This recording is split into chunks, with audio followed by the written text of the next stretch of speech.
Dans cette séquence, nous allons aborder l'origine du réchauffement climatique actuel. Nous allons commencer par montrer la variabilité du climat au cours du temps. Durant les derniers 800 000 ans, on constate des variations cycliques du climat.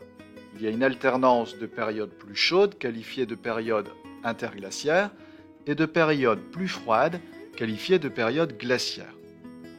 La périodicité de ces variations est de l'ordre de 100 000 ans. La période actuelle correspond à un interglaciaire, mais depuis le milieu du XXe siècle, on observe une forte augmentation de la température qui correspond au réchauffement climatique actuel. Ces variations climatiques sont corrélées à des variations cycliques du taux de dioxyde de carbone atmosphérique, dont on observe actuellement une forte augmentation. C'est en réalité à partir du milieu du XXe siècle que l'on constate une augmentation très forte du dioxyde de carbone, responsable de l'effet de serre important.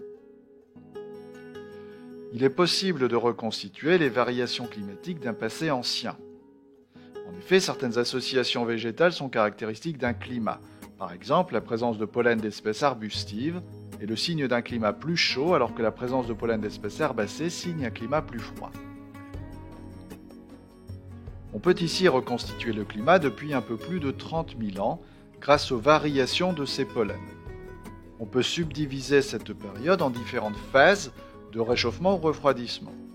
Une diminution de la proportion des espèces arbustives de 70% à 10% permet de mettre en évidence une diminution de la température. Au contraire, une augmentation de la proportion des pollens d'espèces arbustives signe une augmentation de la température. Dans un deuxième exemple, on prélève des pollens dans une tourbière.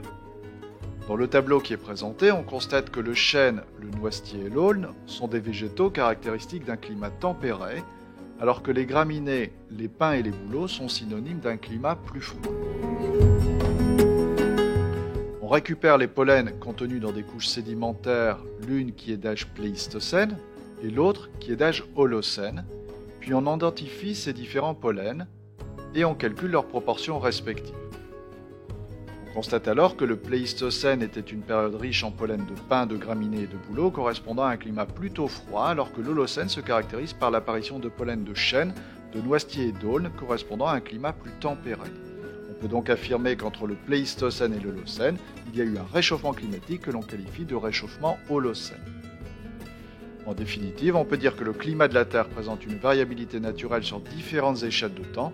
Toutefois, depuis plusieurs centaines de milliers d'années, jamais la concentration du dioxyde de carbone atmosphérique n'a augmenté aussi rapidement qu'actuellement.